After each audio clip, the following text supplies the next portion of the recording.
कहानी की शुरुआत में हम एक खूबसूरत महिला को देखते हैं जिसका नाम एलिस है और उसकी उम्र 40 साल है। एलिस पिछले 8 सालों से पेरिस की एक फैशन मैगजीन के लिए काम कर रही है। वो अपने करियर में आगे बढ़ने के लिए पूरी तरह से समर्पित है, लेकिन उसका कड़वा स्वभाव और ओल्ड फैशन होना उसकी तरक्की में बाधा सा बन गया है, जिसके कारण पिछले 4 सालों में उसका प्रमोशन नहीं हो पाया है। एलिस का अपने पति से डिवोर्स हो चुका है और वो अपनी छोटी बेटी के साथ रहती है, लेकिन एलिस काम की वजह से अपनी बेटी को ज्यादा समय नहीं दे पाती। वो काम में जाने से पहले अपनी बेटी को अपनी बहन के घर छोड़कर जाती है। एलिस अपनी जिंदगी में बहुत अकेली है और उसे खुद के लिए भी समय नहीं मिलता। एलिस अपनी कंपनी के काम से ब्राजील जाती है और जब वो काम खत्म करके फ्लाइट से पेरिस लौट रही होती है तो उसकी मुलाकात एक यंग लड़के से होती है जिसका नाम एडम है। एडम की उम्र 20 साल है और वो एक कॉलेज में पढ़ता है। एडम ने इकोनॉमी क्लास की सीट बुक की थी, लेकिन उसकी सीट में दिक्कत होती है, इसलिए उसे बिजनेस क्लास में एलिस के पास बैठा दिया जाता है। एडम पहली बार बिजनेस क्लास की सीट पर बैठकर काफी खुश होता है, जबकि एलिस अपने लैपटॉप पर काम कर रही होती है। लैंडिंग के दौरान प्लेन में तेज टर्बुलेंस शुरू हो जाती है, जिससे एलिस बहुत डर जाती है और एडम का हाथ पकड़ लेती है। ये देखकर एडम मन ही मन बहुत खुश हो जाता है, क्योंकि पहली बार किसी लड़की ने उसके साथ ऐसा किया था और वो एलिस से आकर्षित हो जाता है। कुछ देर बाद प्लेन लैंड करता है और एलिस जाने लगती है। एडम उससे बात करना चाहता है, मगर एलिस सिर्फ बाय बोलकर निकल जाती है। तभी एडम देखता है कि एलिस का पेन ड्राइव सीट के नीचे गिरा हुआ है। वो उसे लौटाने के लिए एयरपोर्ट के बाहर आता है, लेकिन तब तक बहुत देर हो जाती है। एलिस अपनी बहन की कार में बैठकर निकल जाती है और एडम बस उसे जाता हुआ देखता रह जाता है। रास्ते में एलिस की बहन उसे एक लड़के के बारे में बताती है जो एक डॉक्टर है और कहती है कि उसे उससे मिलना चाहिए, पर एलिस शादी नहीं करना चाहती, इसलिए वो मना कर देती है। इस पर उसकी बहन नाराज हो जाती है। वो चाहती है कि एलिस किसी अच्छे लड़के से शादी करके एक नई जिंदगी की शुरुआत करे। इसके बाद एलिस ऑफिस जाती है, लेकिन ऑफिस में उसके कोलीग्स को उसका रूखा व्यवहार पसंद नहीं होता और वो आपस में उसकी बुराई करते हैं। हालांकि ऑफिस में एलिस का एक मेल फ्रेंड है जो उसे हर चीज में सपोर्ट करता है। ऑफिस की एक स्टाफ मेंबर एलिस को बताती है कि एडम नाम के किसी लड़के का कॉल आया था, वो तुमसे बात करना चाहता है, लेकिन एलिस ये कहकर मना कर देती है कि वो किसी एडम को नहीं जानती है। फिर एलिस अपने बॉस के पास जाती है और प्रमोशन की बात करती है, पर वो कहता है तुम्हारे लिखे हुए आर्टिकल पुराने लगते हैं, लोगों को उनमें अब कोई दिलचस्पी नहीं है, तुम्हें कुछ नया और रोमांच लाना होगा।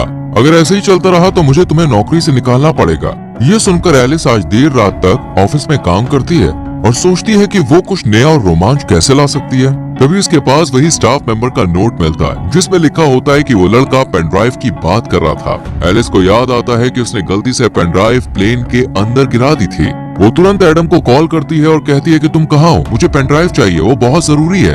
एडम उस समय अपने दोस्तों के साथ एक बार में होता है जहाँ वो एलिस को आने के लिए कहता है। जब एलिस बार के बाहर पहुँचती है तो एडम उसे अंदर ले जाता है और अपने दोस्तों से मिलवाता है। वहाँ एलिस के ऑफिस की 2 लड़कियां भी होती हैं जो एलिस को एडम के साथ देखकर हैरान हो जाती हैं। एलिस को पेन ड्राइव लेकर जल्दी निकलना होता है, इसलिए वो एडम से पेन ड्राइव मांगती है। इस पर एडम कहता है कि पेन ड्राइव मेरे घर पर है, इसलिए हमें वहाँ जाना होगा। वो दोनों बाहर आते हैं और एडम उसे अपने स्कूटर पर बैठने को कहता है। एलिस पहली बार स्कूटर पर बैठ रही होती है, इसलिए वो थोड़ा हिचकिचाती है। एडम उसे हेलमेट पहनने को देता है। जब एलिस उसे ठीक से पहन नहीं पाती तो एडम उसकी मदद करता है। तभी एलिस के ऑफिस की वही दोनों लड़कियां उन्हें एक ऐसे एंगल से देखती हैं जिससे लगता है कि जैसे वो दोनों किस कर रहे हैं। वो चुपके से उसकी फोटो क्लिक कर लेती है और उसे ऑनलाइन पोस्ट कर देती है। एडम एलिस को अपने घर लाता है जहां उसके डैड भी मौजूद होते हैं। एडम जानबूझकर पेन ड्राइव देने में देरी करता है ताकि वो एलिस से थोड़ी देर और बात कर सके, पर जब वो एलिस को पेन ड्राइव देता है और वो घर से निकलती है तो एडम कहता है कि क्या मैं तुम्हें स्कूटर से छोड़ दूं? इस पर एलिस कहती है मैं कैब से चली जाऊंगी। फिर एडम कहता है क्या हम कभी बाहर कॉफी पीने चल सकते हैं? इस पर एलिस कुछ नहीं कहती, मुस्कुराती है और थैंक यू कहकर चली जाती है। अगले दिन जब एलिस ऑफिस जाती है तो सब लोग उसे अजीब निगाहों से देख रहे होते हैं। एलिस कुछ समझ नहीं पाती, तभी उसकी एक कॉलीग उसे और एडम की फोटो दिखाते हुए कहती है कि तुम दोनों की ये फोटो किसी ने ऑनलाइन डाल दी है और सबको लग रहा है कि वो और एडम किस कर रहे थे। पर एलिस जानती है कि ये सिर्फ एक गलतफहमी है, ऐसा कुछ नहीं हुआ था। लेकिन उसका बॉस ये देखकर बहुत खुश होता है। वो कहता है मुझे तुम्हारा ये नया लुक बहुत पसंद आया। एलिस कहती है ऐसा कुछ नहीं है, पर बॉस कहता है हमें तो यही चाहिए। वो लड़का तुमसे उम्र में काफी छोटा है, ये बहुत कूल लगेगा।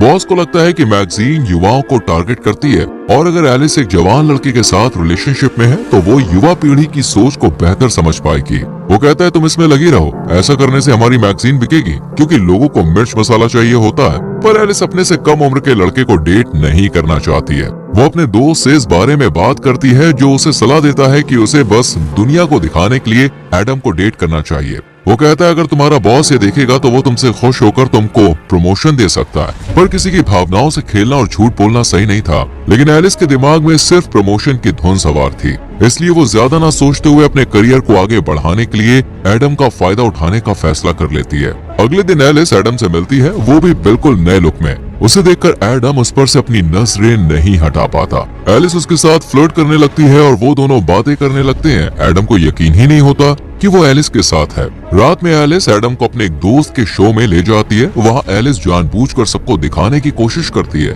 कि वो अपने से 20 साल छोटे लड़के को डेट कर रही है। वहीं उसका दोस्त जो उस शो का होस्ट होता है, जब एलिस के पास आता है और उसे जानबूझकर छूने लगता है तो एडम को ये अच्छा नहीं लगता। वो उस दोस्त के शो का मजाक उड़ाने लगता है। एलिस भी उसकी बातों पर हंसने लगती है। इससे एलिस का दोस्त अपमानित होकर वहाँ से चला जाता है। इसके बाद एलिस और एडम आपस में बात करते हैं। एडम कहता है कि मैंने कभी नहीं सोचा था कि मैं तुमसे इस तरह मिलूंगा और हम साथ में यूं घूमेंगे। एडम को पता होता है कि एलिस का तलाक हो चुका है और उसकी एक बेटी भी है, लेकिन इससे उसे कोई फर्क नहीं पड़ता। एलिस कहती है हमें एक दूसरे को बेहतर समझने की जरूरत है। तभी एलिस के पास उसकी बहन का कॉल आता है। वो कहती है कि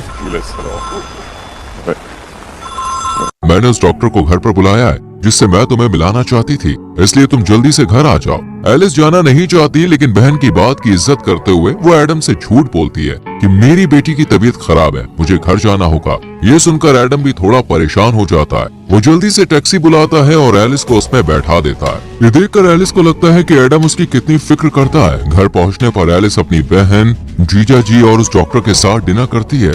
एलिस ड्रिंक करके आई होती है, जिस वजह से वो नशे में डॉक्टर से उल्टे सीधे सवाल पूछने लगती है। इसमें डॉक्टर को बुरा लगता है और वो वहाँ से चला जाता है। यहाँ एलिस लगातार कोशिश कर रही होती है कि बॉस उससे खुश होकर उसे प्रमोशन दे दे, लेकिन ऐसा नहीं हो रहा था।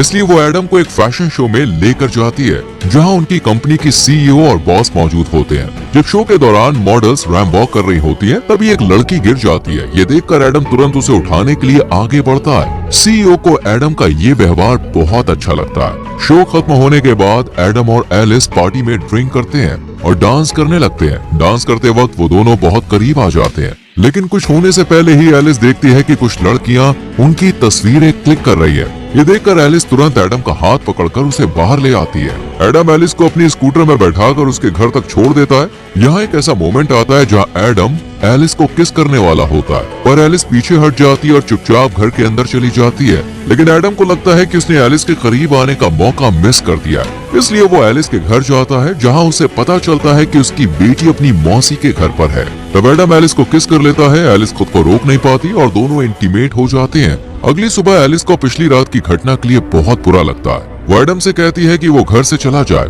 लेकिन बाहर तेज बारिश हो रही होती है, इसलिए बारिश रुकने तक एडम घर में रुक जाता है। तभी एलिस की बहन और बेटी घर लौट आती है। एलिस उनसे कहती है कि एडम उसका कॉलीग है। वो एडम के हाथ में कुछ फाइल्स दे देती है और एडम वहाँ से जाने लगता है, पर जैसे ही वो दरवाजे से बाहर जाता है, एलिस उसे रोककर किस कर लेती है। इससे हमें समझ में आता है कि एलिस अब सच में एडम को पसंद करने लगी है और उसके साथ रहने में उसे अच्छा लगता है। जिस रिश्ते को उसने दुनिया को दिखाने के लिए शुरू किया था, अब वो सचमुच एक एहसास में बदल चुका है। इसके बाद से एडम और एलिस अक्सर साथ में घूमने लगते हैं। एडम उसे सरप्राइज देता है, उसे घुमाने ले जाता है, जो एलिस को बहुत पसंद आता है। अब एलिस और एडम के बीच गहरी भावनाएं विकसित होने लगती हैं। दोनों साथ में बहुत खुश होते हैं। एक दिन एडम एलिस से पूछता है कि तुम दिखने में खूबसूरत हो, अमीर हो, तो फिर तुमने मुझे पसंद क्यों किया? इसका जवाब एलिस के पास नहीं होता, क्योंकि वो अपने फायदे के लिए एडम के साथ रिश्ते में आई थी, पर अब उसे सच में एडम से प्यार हो गया है। कुछ दिन के बाद एलिस को काम में प्रमोशन मिल जाता है, जिससे वो बेहद खुश होती है।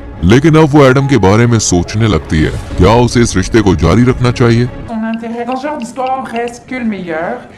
जब वो एडम से मिलती है, तब एडम उससे कहता है कि मैं तुमसे बहुत प्यार करता हूँ और तुमसे शादी करना चाहता हूँ। ये सुनकर एलिस हैरान रह जाती है। वो कहती है कि हम दोनों बहुत अलग हैं। मैं तुमसे 20 साल बड़ी हूँ, तुम्हें अभी अपनी जिंदगी में बहुत कुछ करना है, हम इस रिश्ते को आगे नहीं बढ़ा सकते। एलिस कहती है, मैं तुमसे प्यार करती हूँ, पर मेरी जिंदगी में बहुत सारी जिम्मेदारियां हैं। मेरी बेटी है, मेरा काम है। ऐसे में हम साथ नहीं रह सकते। लोग हमारे रिश्ते को लेकर क्या कहेंगे। वो कहती है शायद यही बेहतर होगा कि हम यहीं पर रुक जाएं। लेकिन एडम उसकी बातों को नहीं मानता। फिर भी एलिस वहाँ से चली जाती है। एलिस जानती है कि उसने एडम को पहले सिर्फ प्रमोशन के लिए इस्तेमाल किया था, लेकिन अब उसे भी उससे सच में प्यार हो गया और वो उसके साथ रहना चाहती है। फिर भी अपनी जिम्मेदारियों और समाज के डर के कारण वो एडम से दूर हो जाती है। एलिस एडम से दूर होकर बहुत अकेला और तन्हा महसूस कर रही होती है। उसके लिए एडम को भुलाना काफी मुश्किल हो रहा था। वहीं एडम का भी यही हाल था। वो अपने दुख को अपने पिता से साझा करता है। उसके पिता उसे समझाते हैं और कहते हैं जब मैं तुम्हारी उम्र का था तब मुझे भी प्यार हुआ था। ये सब चलता रहता है, तुम्हें अपनी जिंदगी में आगे बढ़ना होगा। कुछ दिन बाद एलिस के ऑफिस में सीईओ खुद मैगजीन का कवर फोटो देखने आती है, लेकिन उन्हें कवर फोटो पसंद नहीं आती। वो मेल मॉडल की जगह किसी नए और अनदेखे चेहरे की तलाश में होती है। तभी उनकी नजर एलिस के लैपटॉप स्क्रीन पर पड़ती है, जिसका वॉलपेपर एडम की तस्वीर होती है। उसे देखकर सीईओ को याद आता है कि ये वही लड़का है जिसने फैशन शो में रैम वॉक के दौरान गिरी हुई लड़की को उठाया था।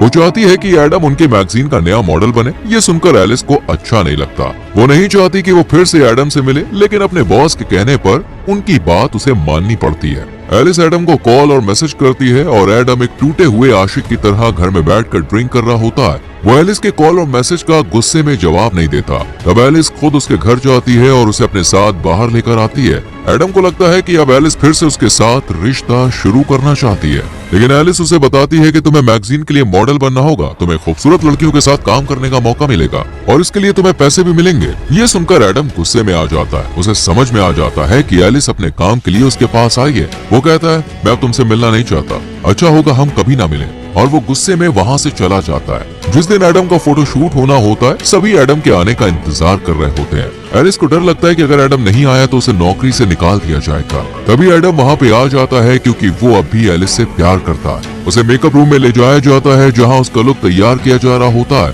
तभी उसके पास एलिस का दोस्त आता है और एडम से माफी मांगता है। वो कहता है कि मैंने ही एलिस को सलाह दी थी कि वो तुम्हारे साथ झूठा रिश्ता बनाए ताकि उसे प्रमोशन मिल सके। ये सुनकर एडम को बहुत दुख होता है कि एलिस का प्यार एक नाटक था। वो बाहर आता है और सबके सामने एलिस को किस कर लेता है। फिर एडम अपना फोटो शूट करवाता है, लेकिन ये सब उसके लिए नया अनुभव होता है। वो अच्छे से पोज नहीं दे पा रहा होता है और फोटोग्राफर को बार बार उसे निर्देश देने पड़ते हैं, जिससे एडम चिढ़ जाता है और वहाँ से जाने लगता है। तभी एलिस उसे समझाने के लिए आती है, पर एडम उस पर गुस्सा करता है और कहता है मैंने तुमसे दिल से प्यार किया और तुमने अपने फायदे के लिए मेरा इस्तेमाल किया। फिर एडम दुखी होकर वहाँ से चला जाता है, जिससे एलिस को भी बहुत बुरा लगता है। उसका बॉस भी उसे नौकरी से निकाल देता है। अब वो पूरी तरह से अकेली पड़ जाती है। वो एडम को भूल नहीं पा रही होती है और उसकी यादें उसे हर पल सताती रहती है। एलिस को एहसास होता है कि उसके लिए करियर से ज्यादा जरूरी वो इंसान है जिससे वो प्यार करती है।